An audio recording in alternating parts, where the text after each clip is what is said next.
What is this? I don't know. I like your nails. You do? Yeah. They all came off. I had pigs on most of them. And You had what? so much. You had what, Laura?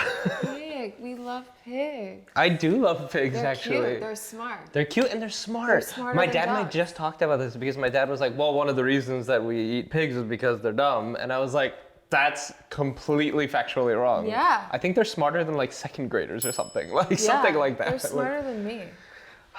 I mean, they're smarter than me and that's not difficult to do. That's not saying a lot. They're smarter than us, Chris. But literally, they're smarter than dogs. Are they really? Yeah. And they're they're so sweet. cute. They're cute and sweet. When they're excited and their little squeals they're all- and their little tails and their little hooves. I want a pig and my boyfriend won't, he doesn't want me to have a pig. He won't let you. He obviously doesn't want me to be happy. Get a pig. Get rid of my boyfriend. What, you got to pick. It's pig or boyfriend. Let's go. What are you going to pick? What are you going to pick? Would you get a pig? Honestly. I would. They're yeah. so cute. I would, yeah. I want to start with a dog and then move to a pig. I want a pig and I want a pygmy goat. Have you seen those little goats? Then they never No. get bigger. They're like baby goats that just stay What? that size forever. Wait, what? Yeah. Are you serious? Yes. They're not just like really hungry goats? No, they're called pygmy goats, and they just stay that size. And you know there's miniature horses and there's miniature cows too. Have you seen the miniature cows? The Miniature cows? Yeah, they're mini cows. I just saw it on No. Instagram. They're just cows, but dog size. Guys, welcome to the podcast. Welcome to Idiot. We're here with Chris. Hello. What's up, Chris? Chris films all my shit. Anything that looks good, he films. You know. That's nice of you to say. And people, it's crazy. Like, do you get stopped now? People know you. Yes, a little bit. Not often. Yeah. It's still like a very rare thing. Yeah. But once in a blue moon. Does it trip you out? Yes, I panic every single time. You panic? I love that. You have a full anxiety attack. You're like, Chris, Yes. I love you. You're like, No. Literally. Really? Because I go through this whole thing. Yeah. I'm like getting nervous thinking about it. I go through this whole thing in my head where I've been around clients / famous people that have been recognized by people who weren't wonderful about it, who were kind of like, yeah, whatever. Or like, yeah, Really? thanks. We're kind of dismissive. And it's really sad to see that. And Yeah. I've been a fan of a famous person when I was much younger who I went up to who treated me not well. And that's such a disappointing, oh my God, that's the thickest is it? fly. that's a thick ass fly. You guys, there's a Thick fly ass flying around fly. with a fat ass. It's a thick It's a fly. fat ass. That's, Damn. damn. Is there a name when you're attracted to flies? I'm not that. We are not that. We are not attracted to flies. Oh no. Do you think there's someone out there who is though? Yes, Like, I do.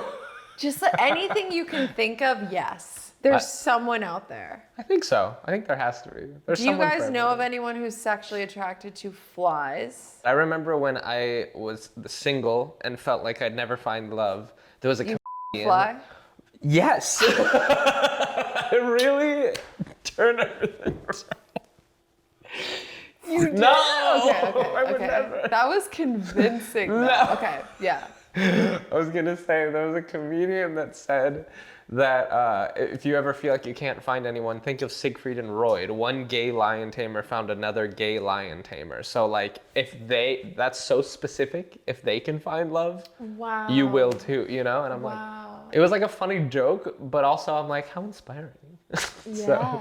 But what I was saying was when like someone comes up to me and is excited to meet me, my biggest fear is that I will just be the biggest disappointment, or I'll let them down, or I'll be like, I don't know, because like in real life, I'm like kind of like a sad, quiet, anxious guy. Okay. And on the podcast, it's like Shane, his brother, his husband, and they're like very funny, and they've been doing this for years, and they're on it and witty and whatever. And like I'm not that. Like I'm not a comedian. Yeah. I'm like a camera person. Yeah. Who's like I'm a very sincere person. Yes. I think. Yes, you are. I don't know. I feel like they're expecting that in my mind, and I feel like they're gonna get me being like, hi. So what do you do though? Panic. So okay, here's a good tip. Ask them what their name is right away. Okay. Just the first thing. It's like, if they, oh my God, Chris, be like, hi, what's your name? Okay. And just like, okay. That's what I do. Because it's cool. Because you want to get to know them. And then it like opens up a conversation. I just feel like asking their name, I found like that's the best way. Because sometimes you're like, oh, hi, thank you. And it's like hard to... If they're fanning out or something, it can be awkward, not because you're not appreciative, but because, what do I say? No, I'm so appreciative. I know. Me too. It means the entire world to me, actually. Literally. But I don't know how to communicate that. What's your name? I also, some people are so cool about it. Some people are just like, oh, I watched the podcast. And I'm like, I'm like, thank you. And then I remember one time someone like walked away, and then my boyfriend and his mother were there, and they were like, they clearly wanted a picture. Why didn't you take a picture? And I was like, they wanted a picture? And they were like, yeah, you can tell. I was like, they didn't say that. Why didn't they say that? Are you sure? And then I'm like, oh no, I let them down because they wanted a picture and I didn't know that. And I just walked away and I what? So then the following time someone was like, Chris, I watched the podcast. And I was like, let's take a picture. And they were like, okay. And I was like, oh, no, they didn't want a picture. You're like, let's take a picture. They're like, wow, your ego's a lot. Like, how presumptuous of you to assume I want a selfie with you. So then the selfie he took is like. It's just him. He's like. Ew. It's real, though. But you know what I'm realizing is it's not just like that, those encounters. I'm just awkward. Like when I first meet somebody, I'm horribly awkward. Like if you put me in a room at a party and we're like, go mingle, I'll just like cry in a corner. You know what I mean? I understand the social anxiety. I had that with my sister, my sister who lives in Oregon. She was like the one person that never saw anyone come up to me. Like whenever I was out with my mom, like people would come up and it was so exciting. And my mom was like, wow. And it was fun to like talk to fans. It was really exciting.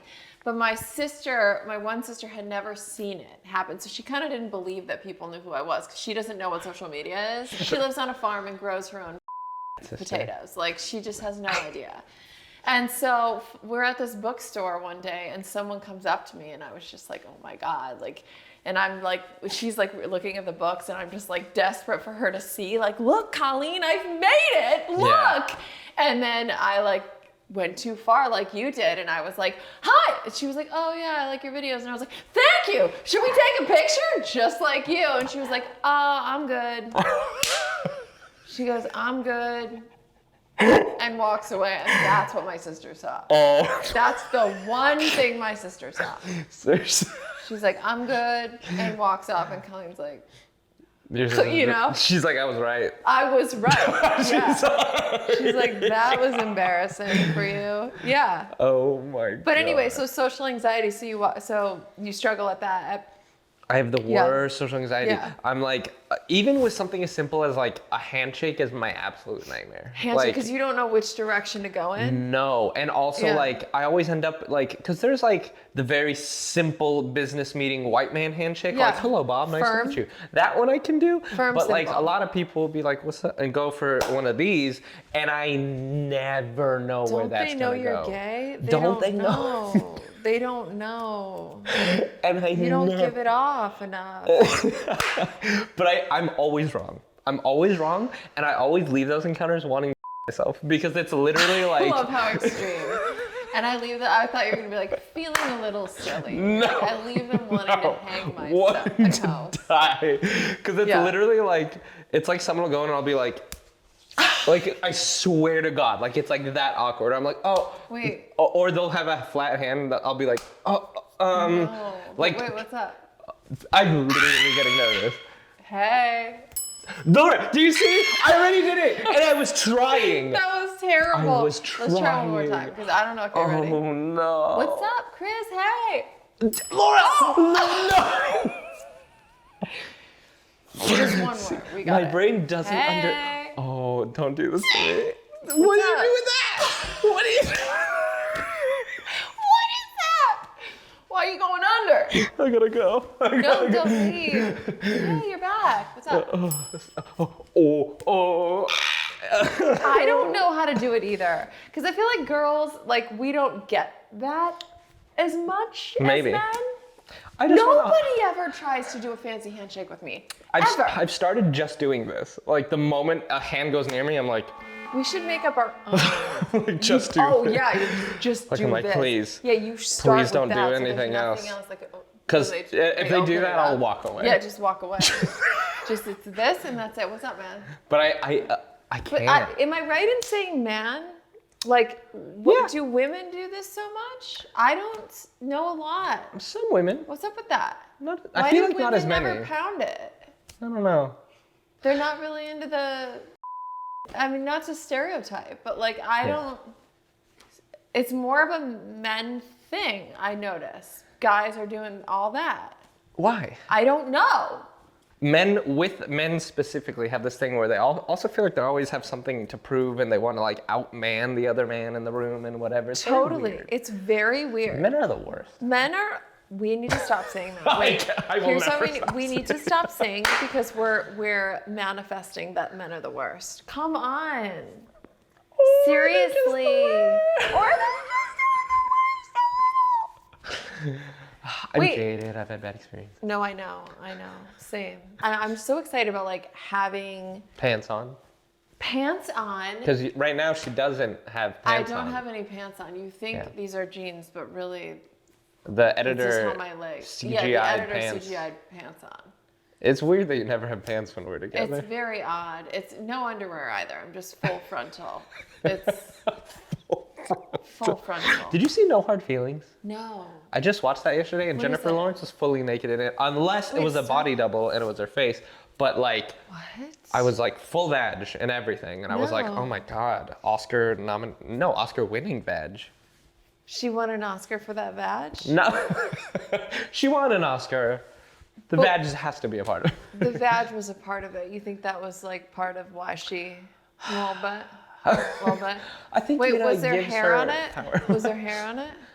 It was a lot. There was like a fight scene. You couldn't really see the shape of the vagina so much? Kind of. It wasn't a close-up or anything. It wasn't a close-up. But it was full body. Really? During a nude fight scene. Is it gay that now I want to see that movie? No. Okay. Jennifer Lawrence is incredible and gorgeous and so talented and... She is. Was she amazing in it? She's amazing in everything. What's the movie? It's a funny movie. It's a comedy about, I think it's based off a true story. I could be wrong, but about a kid who couldn't get a date basically. Yeah.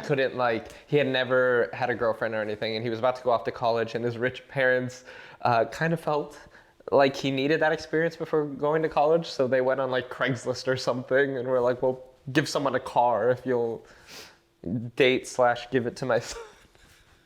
Funny. And she needed a car. I want to know how it ends. Hilarity ensues. But we're not gonna ruin it. I thought it was funny. So wait, what else is going on in your life? Just work. Really? Just nonstop. Are you overworked? Yes, all the time. All the time, Laura. Are you sleeping? No, recently I have, but last week, after we filmed, I got like deathly sick for a couple days. No, you didn't. And then I was fine. What kind? I don't know. What kind? What kind?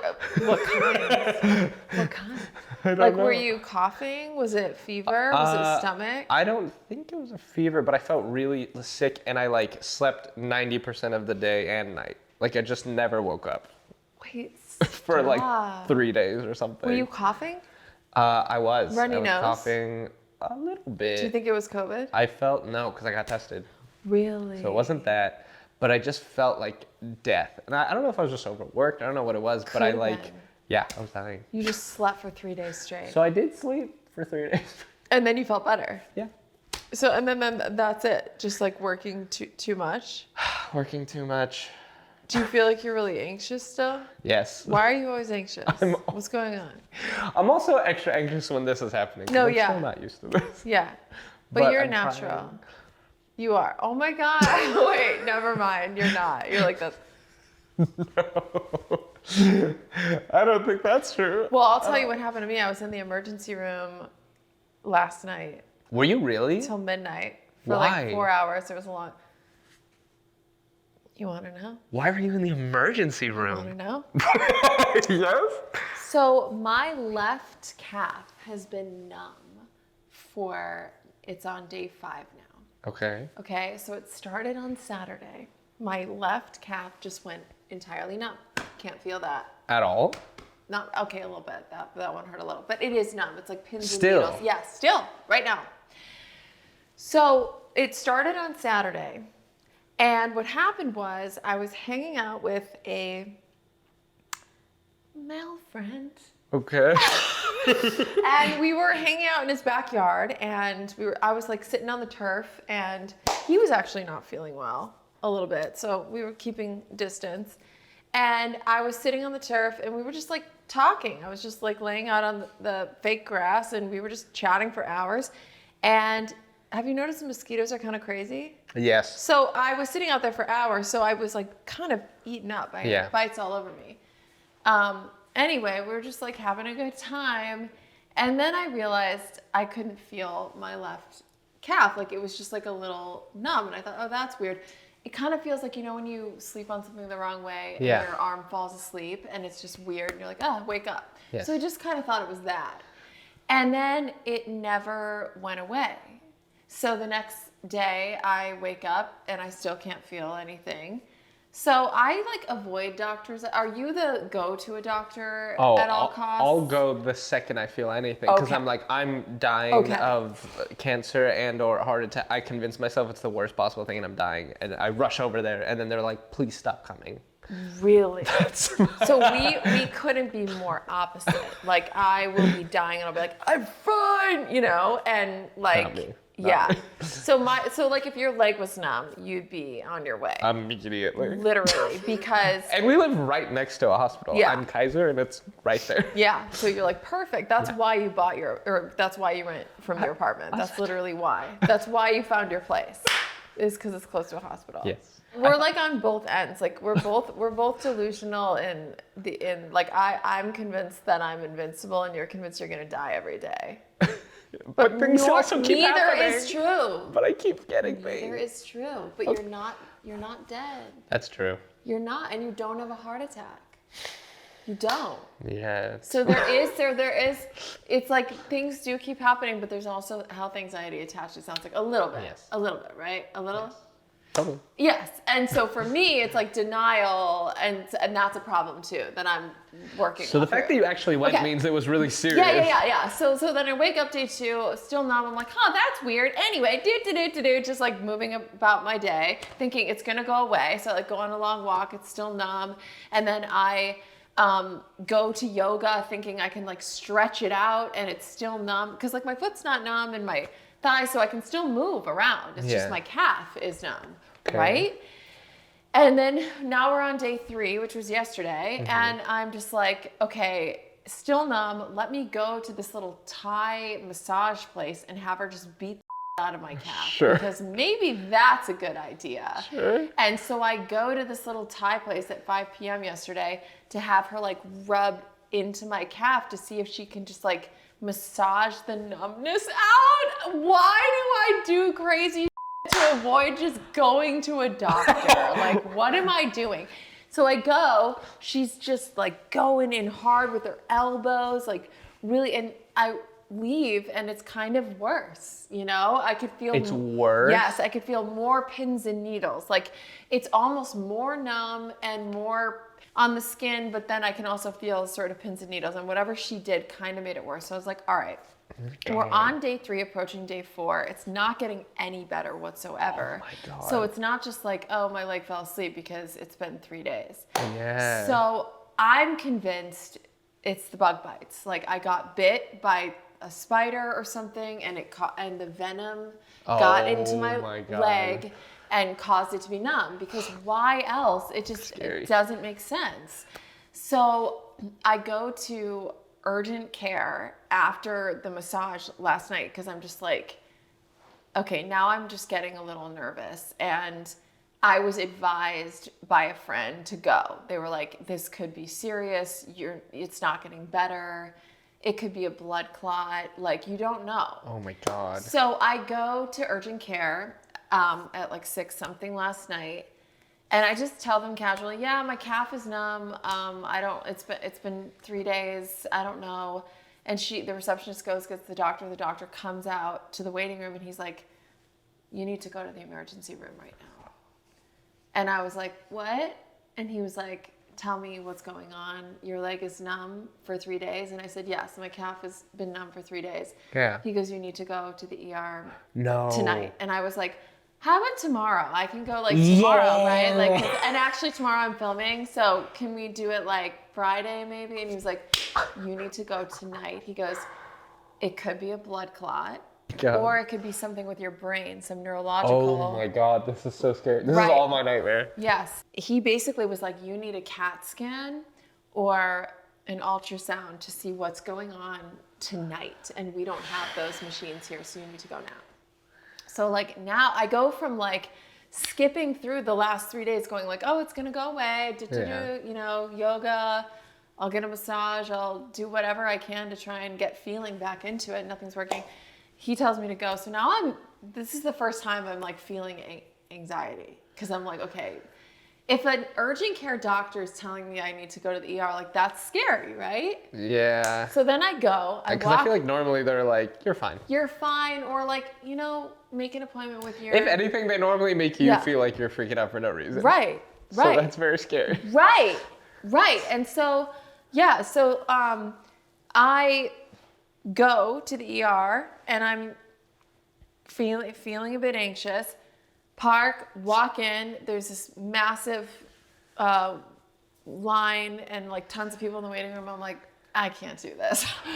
I walk out because there's so many people. I'm just like, I can't wait. I can't. I'm really sleepy. I was up at 4 a.m. Like, what, am I gonna die? Like, maybe one more day. So I walk out and I call the guy that I'm seeing and I was like, I can't.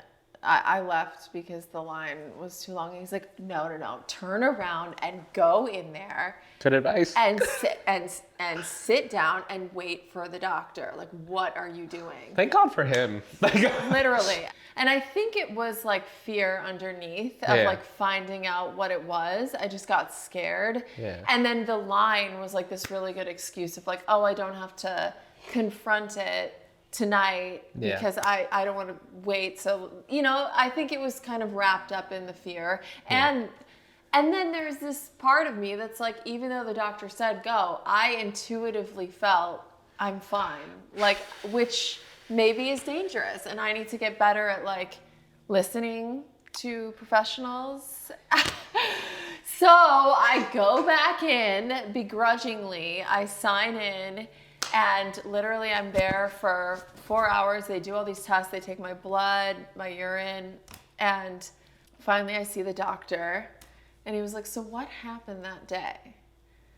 And I was like, well, I was sitting out on the turf and the guy I'm seeing was with me. He had come in the end. That's a lot of information, but okay. I'm just kidding. Continue. I was sitting on the turf. Oh, he had come. Oh. I was like, wait, why is? Oh, he just came. He came in the hospital room. He just started coming. Right then and there. Yeah, it was very odd. Very. The doctor's like, take me through what happened that day, and I was like, okay. Like I was sitting on the turf, and I got bit by some mosquitoes, and Dylan's like, tell them what happened. And I was like, well, then we were doing some yoga poses and like holding them for a long time. And Dylan's like, we were having sex on the turf. And I was holding her legs down for like a long period of time, and my whole body weight was on her legs, and I'm convinced that pinched some sort of nerve and lost feeling, and that's what happened. And I was like, okay, yeah. And the doctor's like, that's what it is. Like, you have a pinched nerve. That's like, what it is? He held down on your thighs, and like, yes, essentially that's all it was. That's literally, it was just from like sex. Literally. Oh my yes. God. Yes. Because he was holding down, like, he was like, okay. So I was like this. Sure. But on the turf, and he was holding my legs like that, but like hard with his body weight. And that did it. So like, my God. It's called, what is it called? So you had super rough sex and pinched a nerve. Literally. And I'm still numb. Day 4. What a queen. Thank you what so much. Thank you. Thank you. Iconic, honestly. Isn't that hilarious? And he's like, that's definitely it. And the doctor's like, wait, like, so like, how long were you in that? and Dylan's like, kind of a long time. Like, I was surprised, and he's like, really? They were like, I'm like, okay. But it wasn't like that weird. But like, it was so funny because I didn't want to say to a doctor that you had very rough sex. Do you know what I'm saying? That like we had sex outside on the turf and he was holding me down. Like, I don't want to say that to a doctor. So the first doctor, I literally lied and was like, yeah, we were doing like yoga outside and like holding positions for yoga. It was extreme yoga. Extreme yoga. Russian yoga. And like, but I wonder if I had told that first doctor at the urgent they wouldn't care, have said if no. they would have been like, oh, that's it. He like, you lost some circulation there. Probably. Because he was holding down with his body weight. And so that made you lose circulation. Wait, so what's it called? It's called paresthesia. Paresthesia. I'm not saying it right. Is Latin for got that bomb. Yes, literally, yes. Yeah, paresthesia is a feeling of tingling or numbness like pins and needles. It's most often a harmless sign that a limb is asleep, but the fact that it's been asleep, he put this limb to sleep for 4 days now? His penis put your limb to sleep. Yes, for Wow. 4 days. I'm on day 4, can't feel this calf. He put my calf to sleep. Day 4. Day 4. I mean, So it's kind of an amazing story. yes, basically, okay. The causes are basically too much pressure on a nerve, and then it causes that. Yeah. Is that wild or what? Well, I'm glad it's not something more serious. Do you know what I'm saying? Well, because as I was driving, and I knew it. Yeah, I knew you were right. And he said this lasts a couple weeks.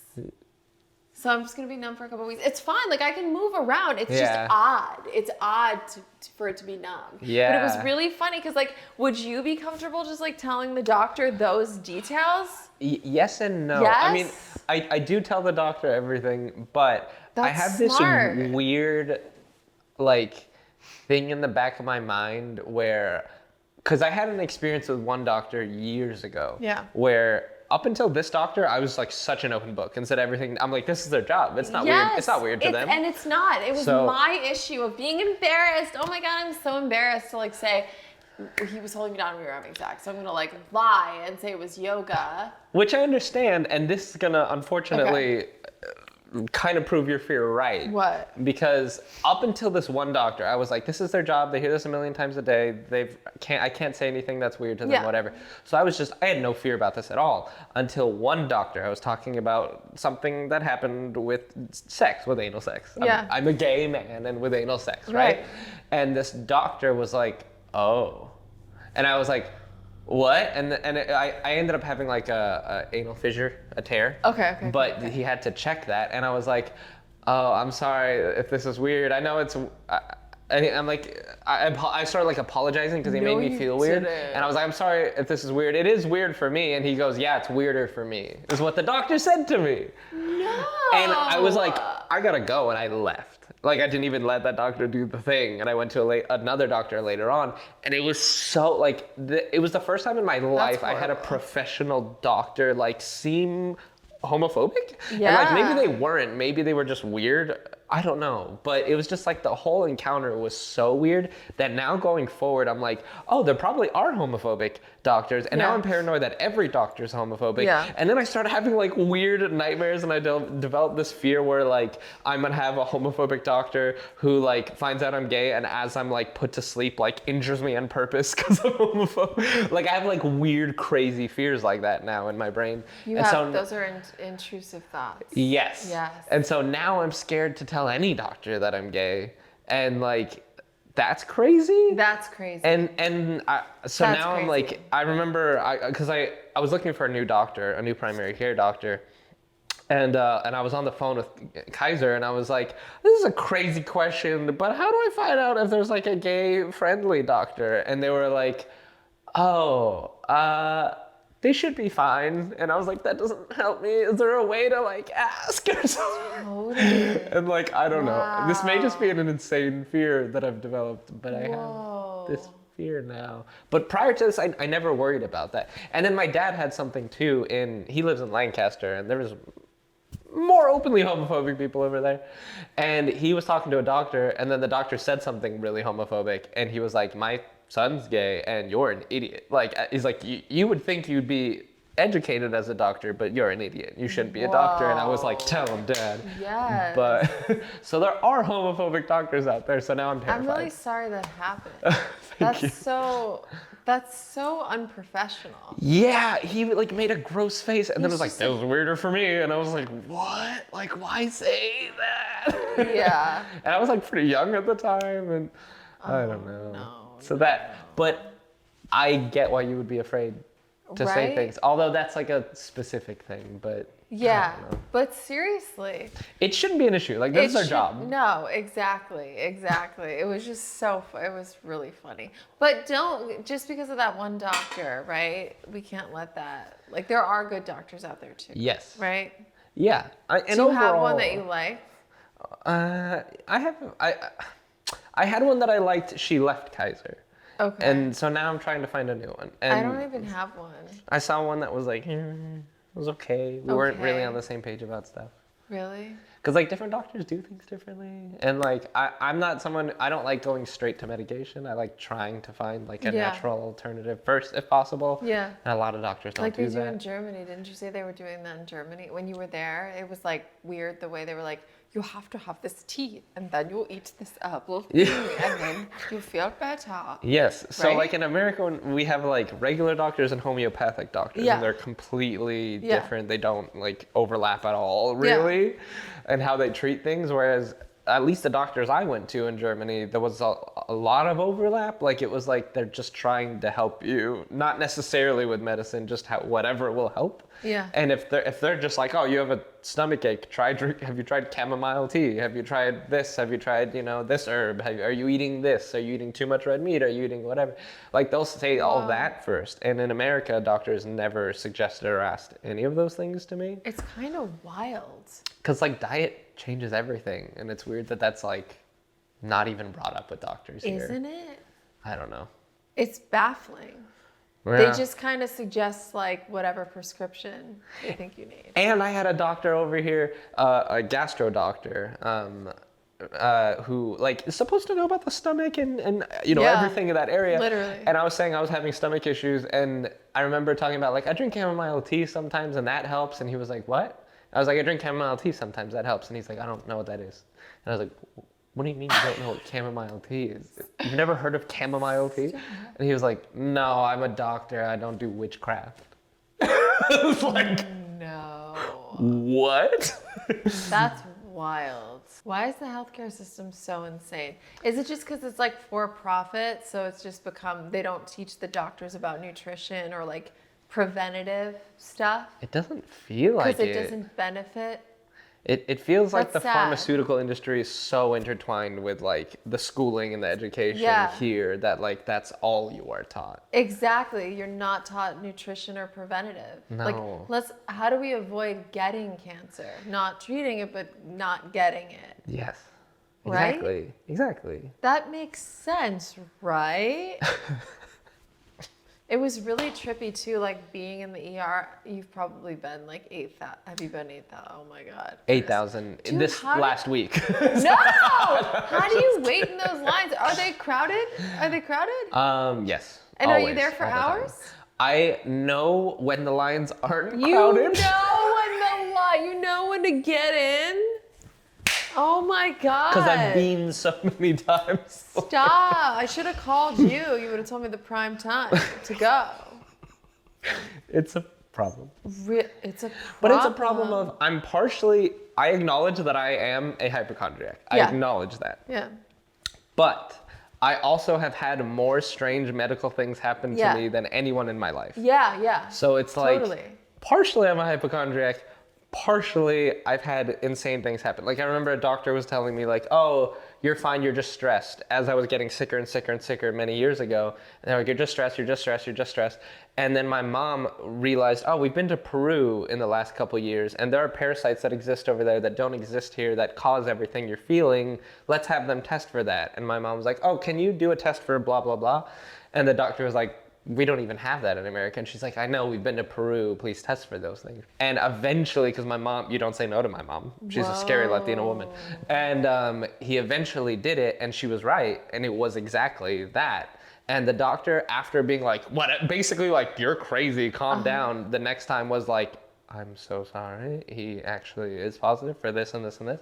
And one of the things that I had was a parasite that when you have it for too long, travels to your brain, eats your brain, and kills you. And so if I would have trusted solely the doctors here, I would have just died. Because they were like, you're stressed.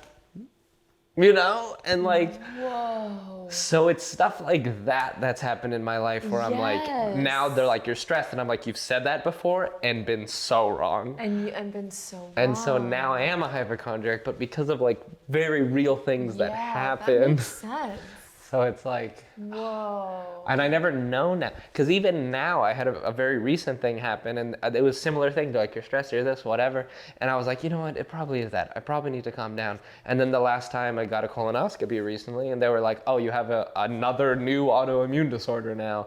And was that was caused partially from... Maybe by another medicine that they were giving me for my GERD, for another thing that I have, maybe.